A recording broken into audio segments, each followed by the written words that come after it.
From 1964 to 1973, the most heavily bombed country in the world was not Vietnam. It was a small, so-called neutral kingdom next door, Laos. While the Vietnam War dominated headlines, American jets were secretly crossing the border thousands of times, turning remote valleys and mountain villages into a hidden front line of the Cold War. In just 9 years, the United States dropped more than 2 million tons of ordnance on Laos, a plane load of bombs, on average, every few minutes, making it the most bombed country per person in history. Yet this campaign was officially denied. On maps, Laos was neutral. In speeches, it was barely mentioned. On the ground, it was a landscape of craters, shattered communities, and a growing army that answered not to a king or a parliament, but to the CIA. This is the story of that secret war, how a neutral kingdom became a covert battlefield, how a clandestine Hmong army was raised in the mountains, how air power turned Laos into a target, and why, even decades later, its people are still being killed and maimed by unexploded bombs. In 1954, after the defeat of French forces at Dien Bien Phu, the Geneva Conference redrew the map of the region. Vietnam was divided into North and South. Cambodia and Laos were recognized as independent kingdoms. On the surface, Laos was a remote monarchy, poor, thinly populated, with little industry and little strategic value. Beneath that surface, however, the struggle between royalists, neutralists, and communists had already begun. The Pathet Lao, a communist movement led by Prince Sihanouk and backed by North Vietnam, controlled parts of the countryside. The Royal Lao government, headed by King Sihanouk and successive prime ministers, depended increasingly on Western aid. The country's long, porous border with North Vietnam made it a tempting corridor for Hanoi's forces, and as the global Cold War intensified, Washington began to see Laos through the lens of the so-called domino theory. In the thinking of American strategists, if one country in Southeast Asia fell to communism, its neighbors might follow. Laos, though small, sat between North Vietnam, Thailand, and the rest of the region. For decision-makers in Washington, Laos posed a dilemma. They feared communist expansion, but sending conventional United States ground forces into a country formally declared neutral risked diplomatic disaster. The answer they chose was covert warfare. The Central Intelligence Agency was tasked with building up local anti-communist forces, providing training, weapons, and air support, while keeping the United States' role, well, deniable. Even before the Geneva Neutrality Agreement, CIA officers had begun cultivating contacts among ethnic minorities in the Lao Mountains. Among them was a Hmong officer in the Royal Lao Army named Vang Pao. The Hmong, sometimes called Mao at the time, lived largely in remote highland villages, farming the thin mountain soil and often marginalized from lowland Lao politics. To the CIA, they appeared as tough, mobile fighters with intimate knowledge of terrain that the Pathet Lao and North Vietnamese also wanted to control. Vang Pao, in turn, saw in the Americans a powerful ally against both communists and lowland politicians who had long dominated the kingdom. By the early 1960s, small CIA-backed units were operating in northern Laos, supplied from rudimentary airstrips known by their Lima site code numbers.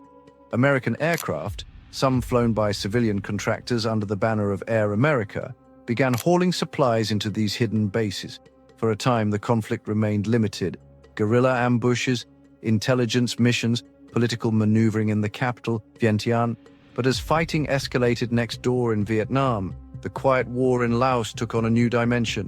From 1964, the United States started a systematic bombing campaign over Laotian territory. In the north, under the codename Operation Barrel Roll, aircraft targeted Pathet Lao positions and increasingly North Vietnamese units supporting them. In the south, Operations Steel Tiger and Tiger Hound focused on the Ho Chi Minh Trail, that complex network of roads and paths through eastern Laos that carried men and supplies from North to South Vietnam. These missions were often publicly described as being in Southeast Asia or along the Ho Chi Minh Trail, without naming Laos directly. The secret war had moved from the shadows of intelligence work into the sky. As the air war intensified, so did the ground war that honestly few outside the region even knew was being fought.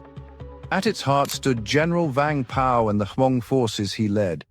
Recruited village by village, sometimes voluntarily, sometimes under heavy social pressure, Hmong men and boys were organized into special guerrilla units trained, armed, and paid by the CIA. What began as a small paramilitary program grew into a force numbering tens of thousands. For Hmong families, the war came home quickly. Fathers and sons were called to fight on ridgelines overlooking key valleys.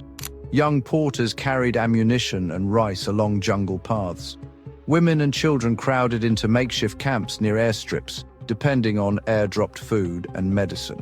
Casualties were severe from the outset. Many units were thrown into battles not only against the Pathet Lao, but also against well-equipped North Vietnamese regulars, who regarded the Hmong as dangerous allies of their American enemy. Vang Pao developed a reputation as a charismatic, often ruthless commander. He directed operations from forward bases and from the CIA's main stronghold at Long Tieng. In return for Hmong loyalty, the Americans provided air support, pay, and promises that their allies would not be abandoned. To many Hmong, this alliance offered a chance not just to repel communism, but to secure a better political position for their people in a post-war Laos. Few could foresee what would happen when the balance of the wider war turned. At the center of the secret war stood a valley that, for years, officially was not on any map. Long Tieng, in the mountains of Xieng Hoang province, began as a remote landing strip. By the mid-60s, it had grown into the operational heart of the CIA's war in Laos. From the air, it was a strip of pierced steel planking wedged into a narrow valley, ringed by karst ridges. On the ground, it became a sprawling shanty town of corrugated metal roofs, wooden huts, CIA offices, radio masts, and makeshift markets. At its peak, Long Tieng housed tens of thousands of people. It became the second-largest urban center in Laos after the royal capital, despite its absence from official atlases. Hmong civilians seeking refuge from fighting in the countryside settled there, along with Thai mercenaries, Lao soldiers, American case officers, and contract pilots. From Long Tieng, CIA staff coordinated operations with Vang Pao's field commanders. T-28 attack aircraft of the Royal Lao Air Force, often flown by Lao, Thai, or American pilots, took off from the strip to bomb enemy positions just over the surrounding ridges. Again and again, North Vietnamese and Pathet Lao forces tried to capture Long Tieng. During major offensives in the early 1970s, communist units advanced to within sight of the runway, overrunning outlying positions and threatening to break the Hmong defense. Each time, the base held narrowly, thanks to fierce resistance on the ground and heavy American air support.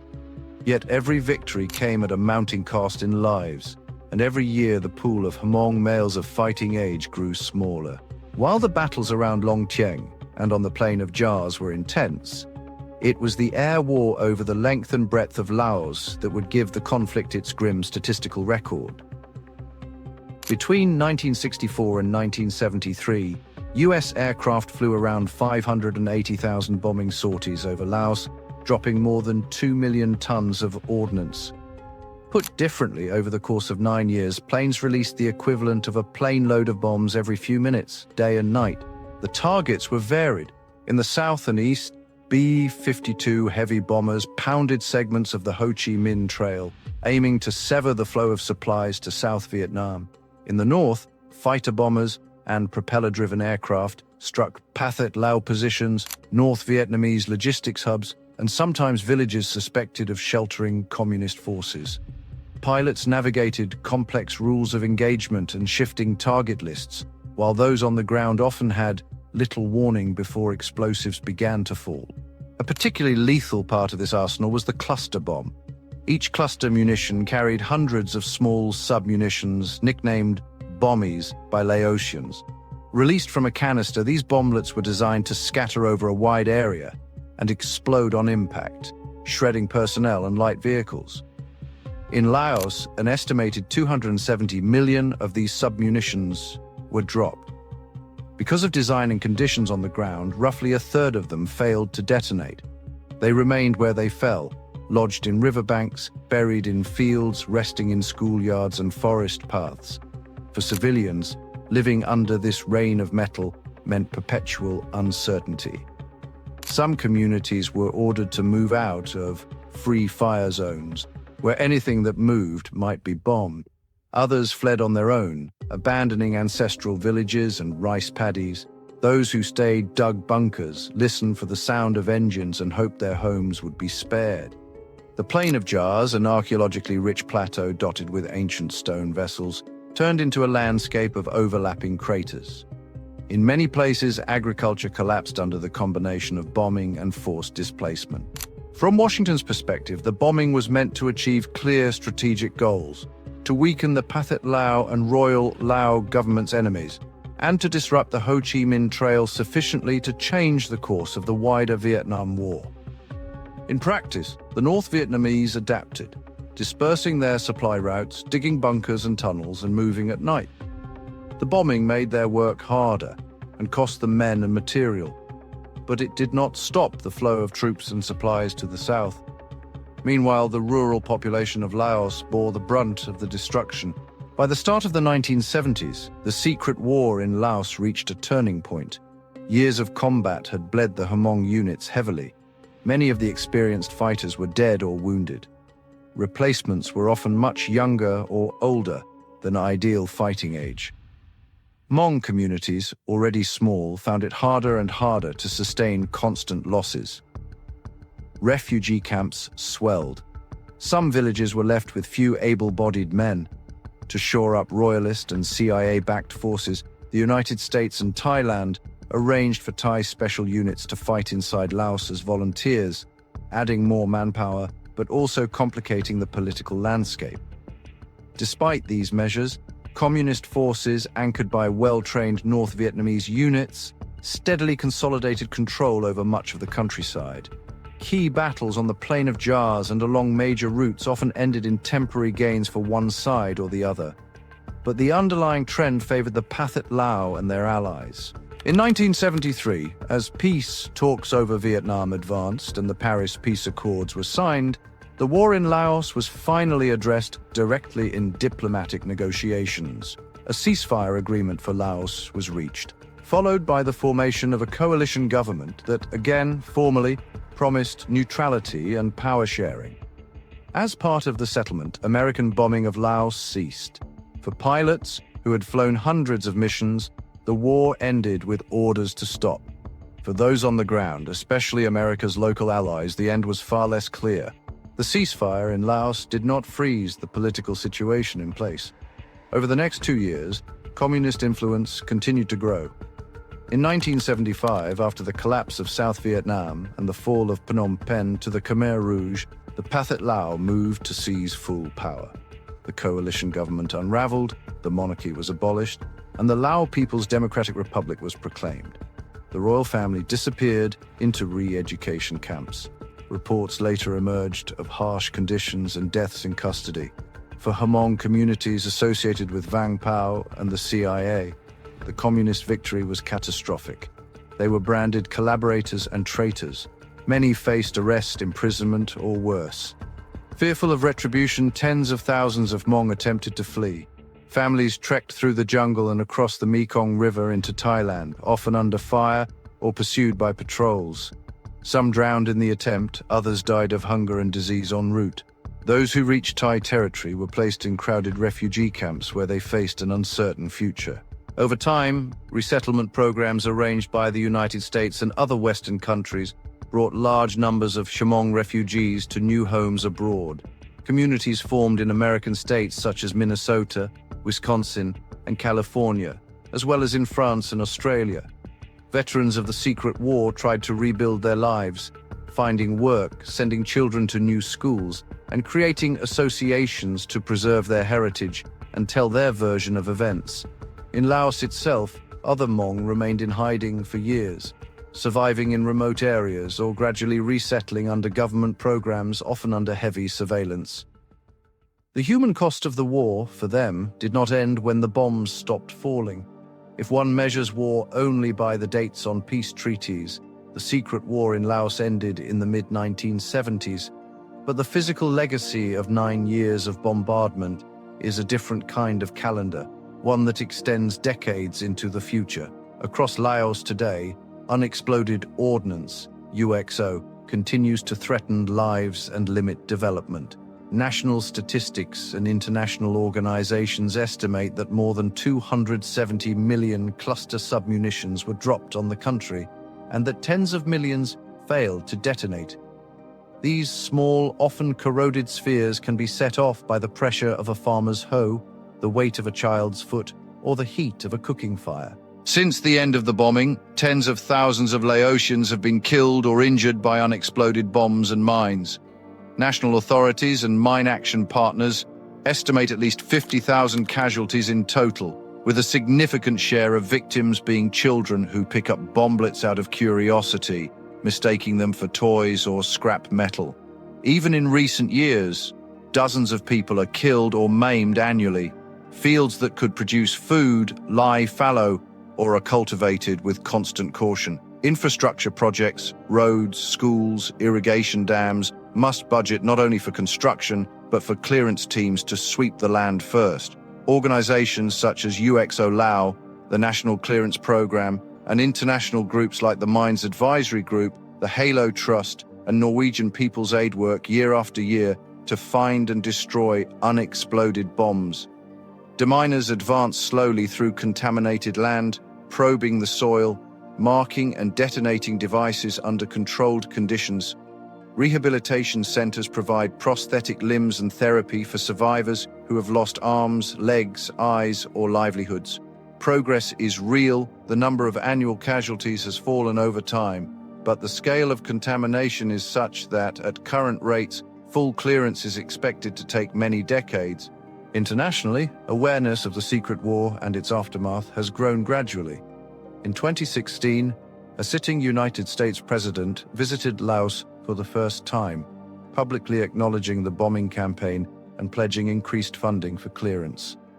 Yet for many Americans, the war in Laos remains obscure compared to the better-known conflict in Vietnam.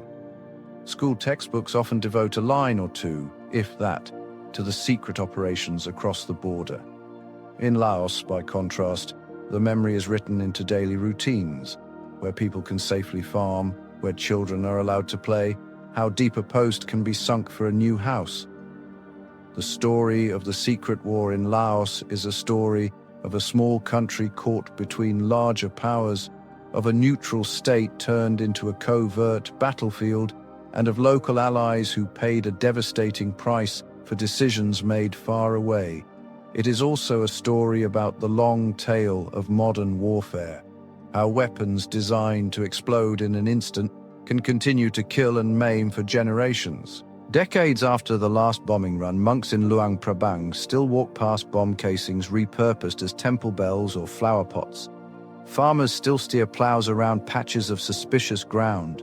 Children still learn in school and from their parents to recognize the deadly shapes that might be buried just beneath the soil. For 9 years, the skies over Laos rained metal in a war that many outside never heard of. Today, the question that hangs over the landscape is not only why that war was fought in secret, but how long its echoes will be allowed to last.